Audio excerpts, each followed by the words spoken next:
मित्रों, दोस्तों, भाइयों, बहनों, बेटियों, विपश्यना ध्यान साधना ये दुनिया के जो बड़े बड़े देश हैं सभी में इसके शिविर बने हुए हैं। दुनिया का पहला एक ऐसा मार्ग रास्ता कि जहां एक पैसा नहीं लिया जाता, निशुल्क 10 दिन तक आपको सुबह का नाश्ता, दोपहर का खाना, रात को भी दूध फल कुछ इस तरह मिलता है।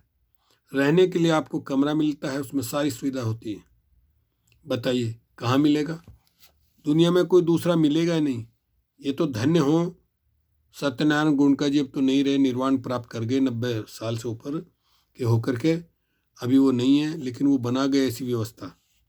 भारत के तो बड़े बड़े शहरों में सभी जगह उसके शिविर मिलेंगे विपश्यना ध्यान साधना के। तो देखिए, तीसरा दिन शुरू किया उन्होंने। सत्यनारायण गोयनका जी कल्याण मित्र अपना प्रवचन इस प्रकार शुरू करते थे। और धर्मों में, संस्थाओं में गुरु शिष्य तथागत बुद्ध ने कहा कल्याण मित्र। तो साधना का तीसरा दिन पूरा हुआ। अब काम करने के लिए 7 दिन और रह गए। कल प्रज्ञा के क्षेत्र में अपना कदम रखेंगे। अब तक शील के आधार पर समाधि का अभ्यास करते रहे, मन को वश में करने का काम करते रहे। इस आनापान की साधना द्वारा कल का कदम बड़ा महत्वपूर्ण होगा। अब समझें, शील किस लिए पालन किया जाता है। शील यानी सदाचार। शील अपने आप में बड़ा कल्याणकारी है, क्योंकि शील का पालन करने वाला व्यक्ति बहुत से दुखों से छुटकारा पा जाता है। जैसे स्वयं को दुखी नहीं बनाता, औरों को दुखी नहीं बनाता, लेकिन केवल शील पालन करने मात्र से, चाहे कितनी ही भली भांति शील का पालन क्यों न करके, केवल शीलों का पालन करने से कोई व्यक्ति सारे दुखों से मुक्त नहीं हो सकता। तो फिर शील किस लिए? शील समाधि के लिए, सम्यक समाधि के लिए। वैसे चित्त का ही एकाग्र करना है तो बिना शील का पालन किए भी बहुत आलंबन होते हैं जिनके सारे चित्त को एकाग्र किया जा सकता है, लेकिन वो समाधि हमारे काम की। हमें तो सम्यक समाधि यानी जहाँ चित्त मैला नहीं हो, वह एकाग्र हो, तो शील सम्यक समाधि के लिए। लेकिन सम्यक समाधि भी मन में विकार जगाता है।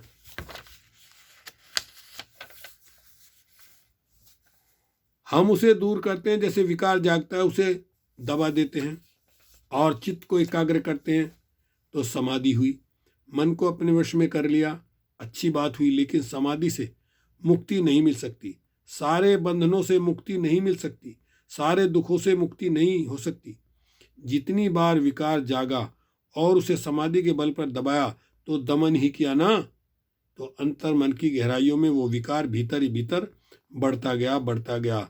वो सोए हुए विकार जिनको हमने भीतर दबा रखा है, न जाने कब ज्वालामुखी की तरह फूट पड़ेंगे और हम पर हावी हो जाएंगे।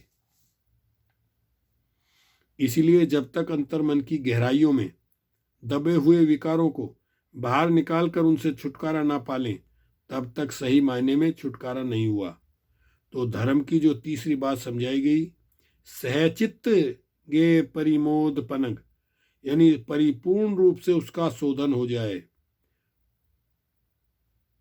धो ले, साध कर ले, तो जड़ों तक सफाई हो जाए, तो काम प्रज्ञा से होता है। उसका शोधन हो जाए, धो लें, साफ कर लें, तो जड़ों तक सफाई हो जाए, तो काम प्रज्ञा से होता है।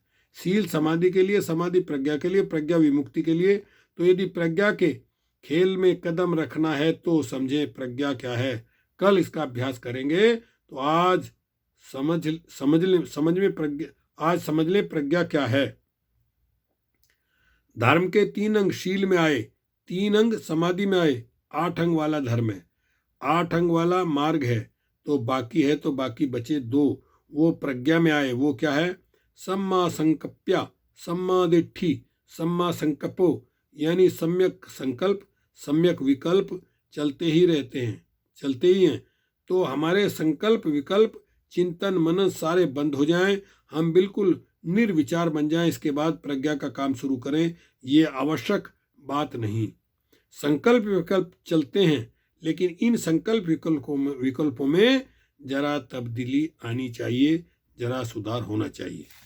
चलिए इसके आगे जो है अगली वीडियो में रखेंगे। ओके, शुक्रिया, धन्यवाद।